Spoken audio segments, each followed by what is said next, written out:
You already mentioned that digital transformation encompasses much more than just the technical side, or only the technical side. You mentioned it in the last point, it's people, but I think people might be the biggest roadblock, but also the potential biggest blocker, because if you're working, the company is 125 years old, a bit more, and yes. Well, okay, sorry. And people are used to some way of working. They have some working culture. And Siemens has a vast amount of people who are working here. How can we change the people's mind to learn this new way of working together? Siemens is a tech company. I think the technical perspective, there's undoubtedly that will be covered. But how will they work in this new way, working together, mixed teams via different silos, what they have not been used before? You said that you have this mixture of business units now.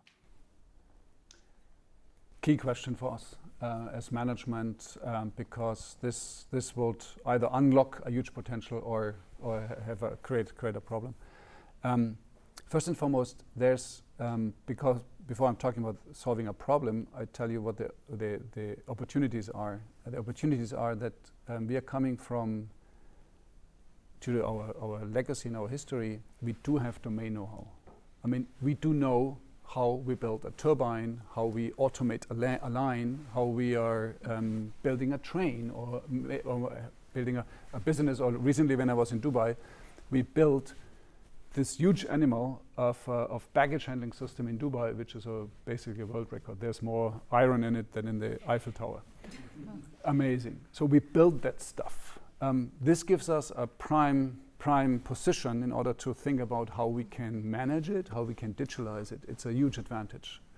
But this advantage comes also with a disadvantage, because these are the guys who are coming more from the hardware side and less from the other one. So one answer to your question is definitively blending in new people from the other side. I mean, young people who are native in IT, who grew up with IT in comparison to us from different areas. Is it mathematicians, data analysts, informatic people, maybe people from the IT space? This is one thing. The second one is definitively providing an environment where they are encouraged to work together, bringing them together in a very dynamic way. This agile kind of development, having not this. What we used to do, if we, and this is, by the way, coming from a long cycle kind of business. You normally make a plan for the next 5 years and then you execute it, no? And then you make sure. No way in this space. I mean, if you're in IT space, a project running longer than maybe a year, let's say 1.5, it's already done. I mean, then you already make a mistake. So you have to talk about cutting the tasks in smaller pieces and allow people to work in this kind of agile environment, collaborating. Training, as I said, is another one. And training is, again, it's not about bringing people to the class, it's rather bringing the class to the people. Any kind of training, online training, even if it's offline, but it's IT, it's training on your laptop or on your iPad. There's another area. So there's many different means of how you can do that.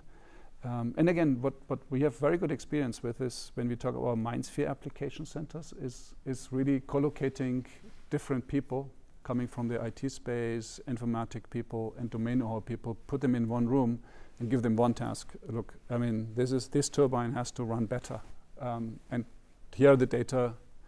And you can go down, touch the turbine.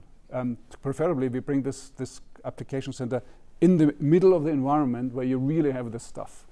This was interesting. I was the other week. I was in our MindSphere application center for trains and infrastructure, and then I was talking to one of those guys. He was working on point machines, Weichen. And the problem is these point machines, if they go wrong, then you have to stop the operations, obviously. But these point machines, they give you a signal well ahead before they go wrong. You have to read it properly. And I was talking to one of these software engineers, a brilliant data analyst, and he was saying, I'm just coming from a 2 days point machine training. So this guy was sitting at the Deutsche Bahn or wherever, getting, I mean, this is really hardware, no? I mean, getting the training on the hardware stuff, how it operates, how it opens, how it closes. And this guy was bringing then back his learnings on these point machines, and you won't believe how much insights he gets if we get these two kind of views together into one brain. No? So, but it's a challenge which we have to manage. Not only we, I think it's a bigger one.